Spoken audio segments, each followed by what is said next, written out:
नमस्कार दोस्तों, सुबह सुबह की सबसे पहली बड़ी खबर में आपको बताएंगे कि नौकरी के लिए इजराइल जाने वालों की लगी कतार। केंद्र पर बरसी कांग्रेस, कहा बेरोजगारी से त्रस्त है भारतीय युवा और मोदी सरकार जो है वो नाटक कर रही है। इसी प्रकार दूसरी बड़ी खबर में आपको बताएंगे कि नीतीश कुमार की पलटी के बाद तेजस्वी यादव का पहला बयान, खेल बाकी है, जो कहता हूं वो करता हूं और बिहार में हो सकता है फिर एक बड़ा खेल। इसी प्रकार तीसरी बड़ी खबर में आपको बताएंगे कि लोकसभा चुनाव के लिए तैयार है कांग्रेस, सचिन पायलट ने किया बड़ा ऐलान, जिसको सुनकर के भाजपाइयों की उड़ गई है नींद। इसी प्रकार चौथी बड़ी खबर में आपको बताएंगे कि नीतीश के पाला बदल से पहले राजद का बड़ा दाव, तेजस्वी के नाम पर कर दिया बड़ा खेला और यहाँ पर नीतीश कुमार की सुनकर उड़ गई है नींद। इसी प्रकार पांचवी बड़ी खबर में आपको बताएंगे कि अखिलेश और शिवपाल बोले वोट कटवा कर हराने की साजिश रच रही है भाजपा, डिंपल यादव की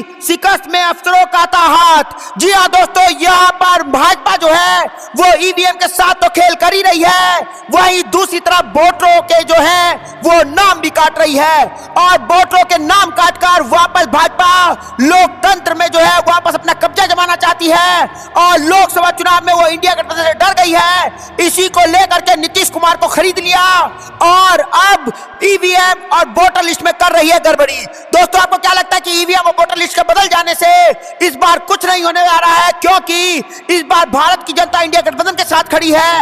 आपको जो भी कुछ लगता है कमेंट जरूर बताइएगा। इस वीडियो को लाइक, चैनल को सब्सक्राइब करके रख लीजिए। और दोस्तों, आप भी अगर लोकसभा चुनाव 2024 में राहुल गांधी और कांग्रेस पार्टी के साथ खड़े हैं तो कमेंट में जय हिंद जरूर लिखिएगा। रुक करते हैं पहली खबर की तरफ। नौकरी के लिए इजराइल जाने वालों की लगी कतार, केंद्र पर बरसी कांग्रेस, कहा बेरोजगारी से त्रस्त है भारतीय युवा। जी हाँ दोस्तों, हम आपको बता चलें कि हमास के साथ जारी युद्ध के बीच इजराइल में नौकरी तलाश रहे हजारों भारतीय युवाओं के मुद्दे पर कांग्रेस ने शनिवार को केंद्र सरकार की आलोचना की है। इस संबंध में महासचिव जयराम रमेश ने कहा कि उत्तर प्रदेश और हरियाणा जैसे राज्यों में बेरोजगारी से त्रस्त हजारों युवा युद्धग्रस्त इजराइल में फिलिस्तीनी मजदूरों की जगह रोजगार पाने के लिए लाइनों में लगे हुए हैं।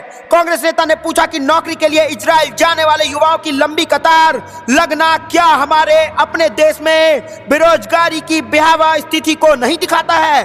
क्या यह तेजी से बढ़ रही रोजगार पैदा करने वाली अर्थव्यवस्था के सरकार की दावों की पोल नहीं खोलता है? इसके अलावा कांग्रेस अध्यक्ष मल्लिकार्जुन खड़गे ने भी इसको लेकर सरकार पर निशाना साधा है।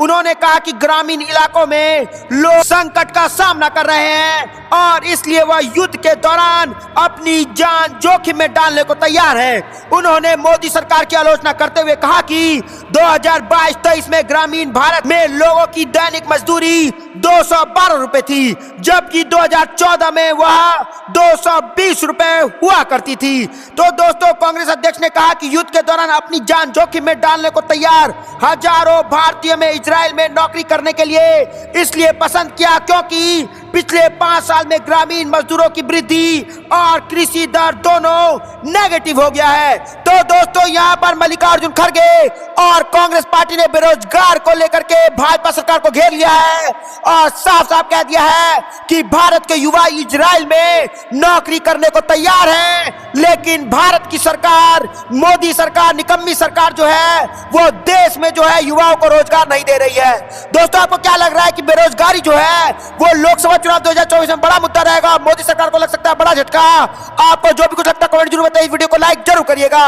रुक करते हैं अगली खबर की तरफ। लोकसभा चुनाव के लिए तैयार है कांग्रेस, सचिन पायलट ने किया बड़ा ऐलान। जी हाँ दोस्तों, हम आपको बता चले मध्य प्रदेश, राजस्थान और छत्तीसगढ़ विधानसभा चुनाव में मिली शिकस्त के बाद अब कांग्रेस पूरी तरीके से लोकसभा चुनाव की तैयारी में जुट गई है। शनिवार 27 जनवरी को छत्तीसगढ़ कांग्रेस चुनाव समिति की बैठक हुई, जिसमें प्रदेश कांग्रेस के प्रभारी सचिन पायलट ने नेताओं के साथ आगामी लोकसभा चुनाव को लेकर के बातचीत की है।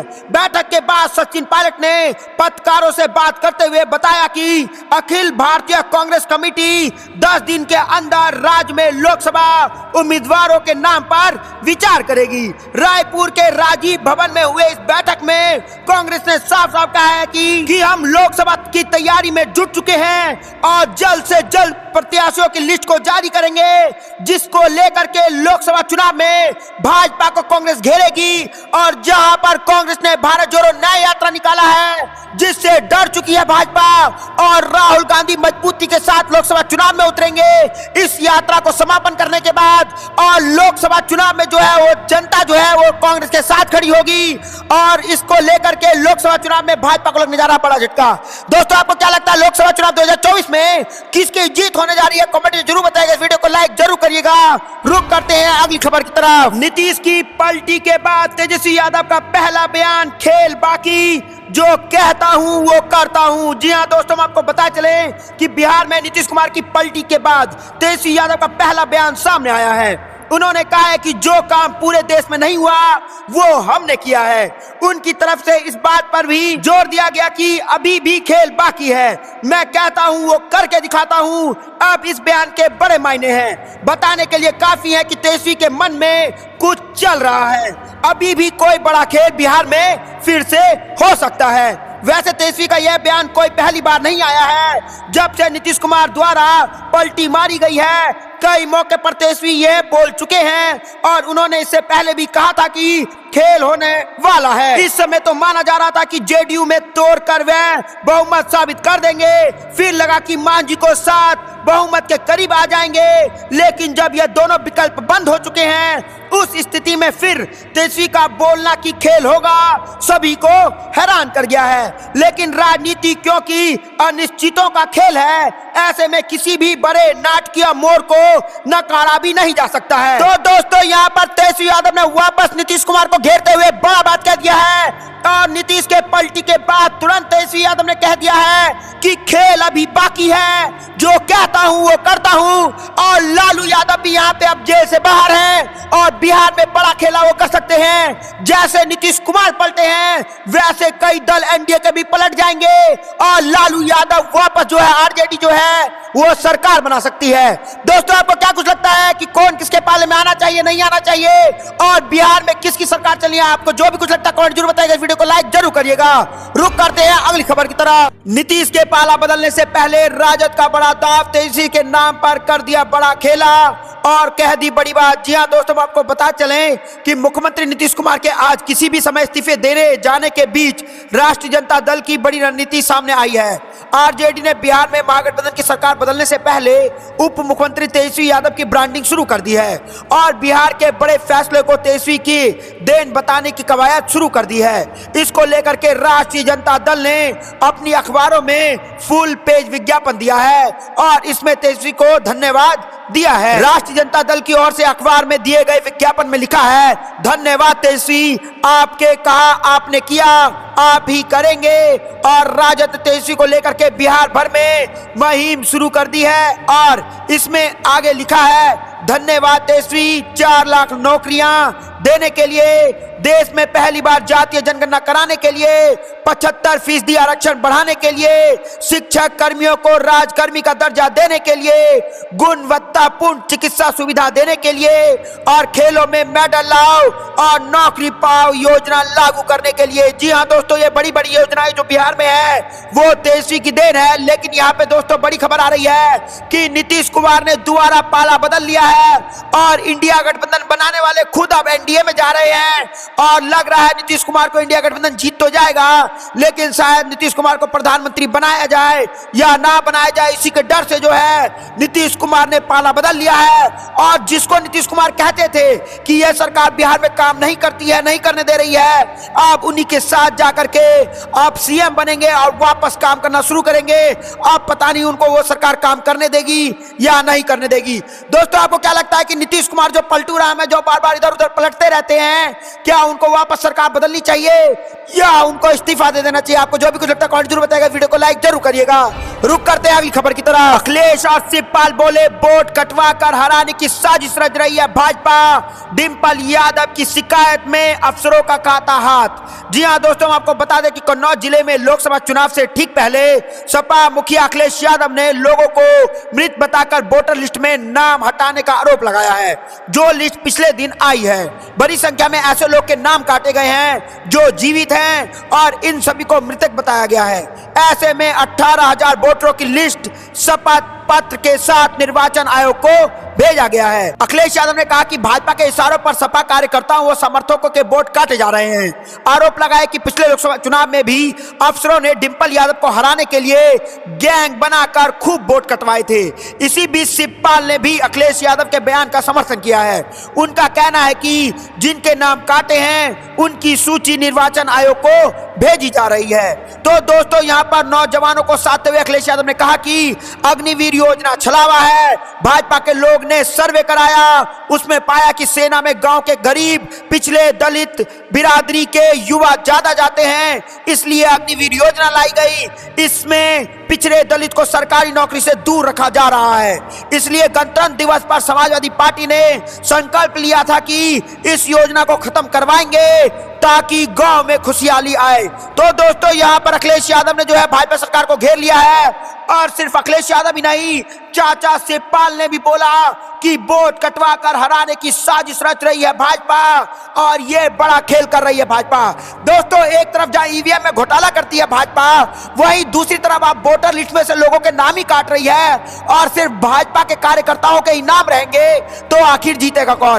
दोस्तों, आपको क्या लगता है कि इलेक्शन कमीशन जो इंडिपेंडेंट संस्था है वो आप भाजपा के लिए काम कर रही है? हाँ या ना कमेंट जरूर बताइएगा। इस वीडियो को लाइक जरूर करिएगा। रुक करते हैं अगली खबर की तरफ। ईवीएम पर बहस का समय गया, मत पत्रों से हो लोकसभा इलेक्शन, कांग्रेस नेता ने चुनाव आयोग को घेरा। जी हां दोस्तों, हम आपको बता चलें कि कांग्रेस पार्टी ने एक बार फिर से मत पत्रों के लिए चुनाव कराने की मांग की है।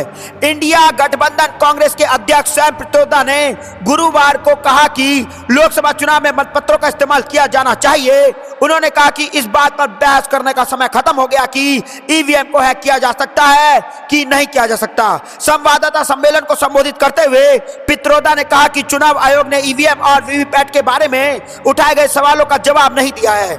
उन्होंने कहा कि अब जल्द ही लोकसभा चुनाव होने वाले हैं, इसलिए उन मुद्दों पर चर्चा करने का समय चला गया है। उन्होंने कहा कि चुनाव को लेकर के लोगों में विश्वास की भारी कमी है। सैम पित्रोदा ने कहा कि विश्वास की भारी कमी, इससे कोई फर्क नहीं पड़ता है कि भारत का चुनाव आयोग क्या सोचता है। जो मायने रखता है वह यह है कि भारत के लोग क्या सोचते हैं। मेरे अनुसार आज एकमात्र विकल्प पेपर बैलेट ही बचा है। हालांकि पित्रोदा के बाद में कहा कि वह कांग्रेस की ओर से नहीं बल्कि एक चिंतित नागरिक के तौर पर बोल रहे हैं। तो दोस्तों, यहाँ पर सैम पित्रोदा ने ईवीएम पर वापस उठा दिया है बड़ा प्रश्न और साफ साफ कह दिया है कि एक नागरिक के तौर पर बोल रहा हूं कि ईवीएम पर जो है वो बड़ा प्रश्न है।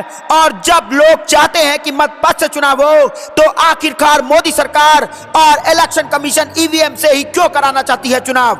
और दूसरी बात दोस्तों कि ईवीएम पर बहस का समय खत्म हो चुका है। लोकसभा चुनाव आने वाला है और किसी भी वक्त दिन की घोषणा हो सकती है कि कब कब कैसे कैसे होगा चुनाव। उस बीच आप मतपत्र से होना चाहिए लोकसभा चुनाव। आपको क्या कुछ लगता है कमेंट जरूर बताइएगा। इस वीडियो को लाइक जरूर करिएगा। रुक करते हैं अगली खबर की तरफ। यात्रा में भाजपा के लोग कर रहे हैं साजिश, अजय राय बोले यूपी में कांग्रेस कार्यकर्ता पूरी तरह है तैयार। इंडिया गठबंधन में सब कुछ ठीक ठाक है, नीतीश कुमार कुछ भी कर लें, जीतेगा तो इंडिया गठबंधन ही।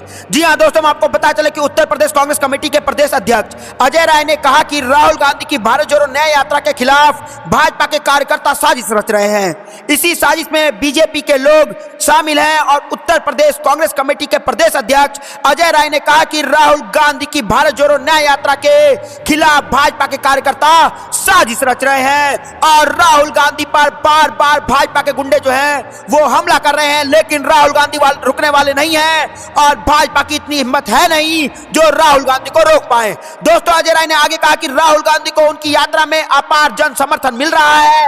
आप लोगों ने देखा कि असम में मुख्यमंत्री ने घबरा कर और यात्रा रोकने के लिए केंद्र के इशारों पर मुकदमा दर्ज कराया और यूपी में भी भारत जोड़ो न्याय यात्रा 14 फरवरी तक यूपी आएगी और 11 दिन तक यह यात्रा यूपी में रहेगी। आज अजय राय ने कहा कि 26 जनवरी को यूपी कांग्रेस के सभी ब्लॉक से कांग्रेस कार्यकर्ता यात्रा निकालें और 30 तारीख को अपने अपने 75 जिलों में जिला कांग्रेस कार्यालय पर गांधी समाधि पर समापन होगा। तो दोस्तों, यहाँ पर अजय राय ने कर दिया है बड़ा ऐलान और साफ साफ कह दिया है कि भाजपा के गुंडे कितना भी कुछ कर ले, भाजपा कितना भी कुछ कर ले, मोदी सरकार कितना भी कुछ कर ले, राहुल गांधी को रोकना नामुमकिन है। भारत जोड़ो न्याय यात्रा को रोकना नामुमकिन है। चाहे राहुल गांधी पे कितना भी एफआईआर हो जाए।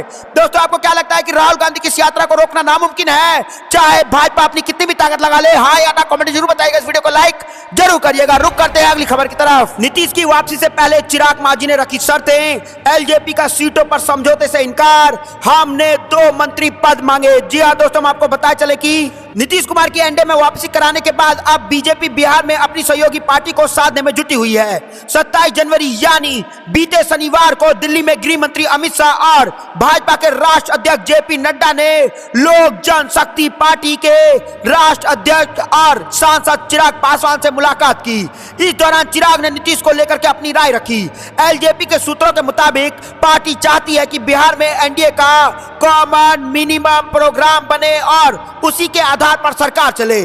चिराग सिर्फ नीतीश कुमार के साथ निश्चय के आधार पर सरकार चलाने जाने के पक्ष में नहीं है। चिराग हमेशा से साथ निश्चय योजना में भ्रष्टाचार के आरोप लगाते रहे हैं। उनका मानना है कि यह सिर्फ जेडीयू और महागठबंधन का एजेंडा है। चिराग की मांग है कि उन्हें बिहार फर्स्ट एजेंडे को भी एनडीए सरकार के एजेंडे में शामिल किया जाना चाहिए। हालांकि चिराग ने यह भी साफ किया है कि उनका नीतीश कुमार से कोई निजी झगड़ा नहीं है, लेकिन वह नीतियों से समझौता नहीं करेंगे।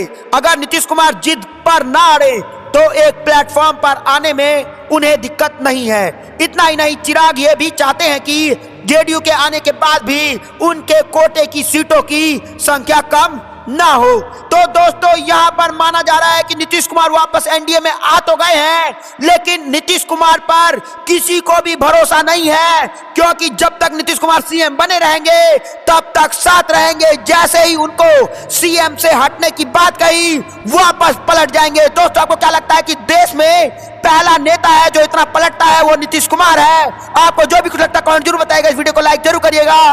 रुक करते हैं अगली खबर की तरफ। बिहार में बाहर है, बिना मांझी सब बेकार है, सियासी घमासान के बीच एचएएम प्रमुख के घर के बाहर लगे पोस्टर। जी हां दोस्तों, हम आपको बता चलें कि बिहार में सियासत ने प्रदेश से लेकर दिल्ली तक हलचल मचा दिया है, क्योंकि यहाँ पर जो पलटू राम है नीतीश कुमार वापस जो है वो आरजेडी जेडीयू के गठबंधन को तोड़ करके वापस एनडीए गठबंधन में घुस गए हैं। और जब उन्होंने एनडीए गठबंधन को तोड़ा था तो यही कहा था कि भाजपा मुझे काम करने नहीं दे रही है, और अब आरजेडी जेडीयू के गठबंधन को तोड़ने के बाद भी नीतीश कुमार यही कह रहे हैं कि मुझे काम करने नहीं दे रहे हैं। लगता है कि नीतीश कुमार काम करना ही नहीं चाहते हैं। जी हां दोस्तों, हम आपको बता चले कि प्रदेश में मुख्यमंत्री नीतीश कुमार महागठबंधन से किनारा करने का मन बना चुके हैं। कहा जाता है कि आपदा में अफसर भी छिपा होता है। ऐसे में अब बिहार की सियासत से में जीतनराम मांझी की पार्टी हिंदुस्तान आवाम मोर्चा ने भी अहमियत बढ़ा गई है,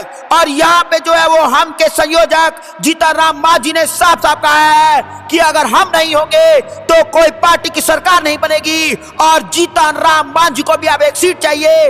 अब ये आपस में ही लड़ेंगे और किसको डिप्टी सीएम बनना है, किसको सीएम बनना है, किसको मिनिस्टर बनना है, ये आपस में बांटेंगे और बिहार की तरक्की को रोक के ये आपस में ही खाने पीने के लिए बैठ जाएंगे। दोस्तों आपको क्या लगता है कि नीतीश कुमार वापस से जो पलटी मारा है वो लोकसभा को देखते हुए मारा है, क्योंकि इनको डर है कि इंडिया गठबंधन तो जीत जाएगा लेकिन प्रधानमंत्री नीतीश कुमार नहीं बनने वाले हैं? दोस्तों आपको जो भी कुछ लगता है कमेंट जरूर बताइएगा, इस वीडियो को लाइक जरूर करिएगा। रुक करते हैं अगली खबर की तरफ। कांग्रेस के संपर्क में है बीजेपी के 20 विधायक, अखिलेश सिंह का बड़ा दावा। जी हां दोस्तों, हम आपको बता चलें कि बिहार में जारी सियासी उठापटक के बीच ऐसी खबरें थी कि कांग्रेस के करीब 10 विधायक भारतीय जनता पार्टी के संपर्क में है। इस बीच कांग्रेस प्रदेश अध्यक्ष अखिलेश सिंह ने इस खबरों को खारिज किया है। उन्होंने कहा है कि कांग्रेस के सभी विधायक एकजुट हैं। सच तो यह है कि भाजपा के ही 20 से ज्यादा विधायक मेरे संपर्क में हैं। और अखिलेश ने आगे कहा कि चुनाव के वक्त ऐसे सियासी घटनाक्रम होते रहते हैं, हम इनमें उलझने की बजाय अपना काम करते रहेंगे। वहीं बिहार के कांग्रेस नेता प्रेमचंद मिश्रा ने मुख्यमंत्री नीतीश कुमार से भ्रम की स्थिति खत्म करने की अपील की है, और नीतीश कुमार ने यहाँ पे भ्रम खत्म कर दिया है और वापस पलट गए हैं, और अब एनडीए के साथ किसी भी वक्त मिल करके वो मुख्यमंत्री का शपथ ले सकते हैं। उन्होंने कहा कि सत्ता में बैठे हुए लोग को भ्रम की स्थिति खत्म कर देना चाहिए और महागठबंधन को लेकर के स्पष्ट लानी चाहिए। और कांग्रेस नेता ने कहा कि हमारे लिए नीतीश कुमार जी आप भी इंडिया गठबंधन का हिस्सा थे, लेकिन जब से आपने पार्टी छोड़ दिया, ये गठबंधन तोड़ दिया, अब आप इंडिया गठबंधन के हिस्सा नहीं है, लेकिन इंडिया गठबंधन अभी भी मजबूती के साथ खड़ा रहेगा। आप रहे ना रहे, ये देश रहना चाहिए, इंडिया गठबंधन रहेगा और इंडिया गठबंधन मोदी सरकार को हरा करके अपनी सरकार बनाएगा और लोकतंत्र के लिए काम करेगा, देश के लिए काम करेगा। दोस्तों, आपको क्या लगता है कि नीतीश कुमार के पलट जाने से, इंडिया गठबंधन को छोड़ करके एनडीए में चले जाने से इंडिया गठबंधन को रद्दी भी फर्क नहीं पड़ने वाला है? क्योंकि महंगाई, बेरोजगारी, महिला सुरक्षा, राष्ट्र सुरक्षा, ये बड़े मुद्दे रहने वाले हैं जिसके कारण लोकसभा चुनाव में मोदी सरकार हार जाएगी। आपको जो भी कुछ लगता है कमेंट जरूर बताइएगा, इस वीडियो को लाइक जरूर करिएगा। और दोस्तों, अभी लोकसभा चुनाव 2024 में इंडिया गठबंधन के साथ खड़े हैं तो कमेंट में जय हिंद जरूर लिखिएगा। जय हिंद, जय भारत।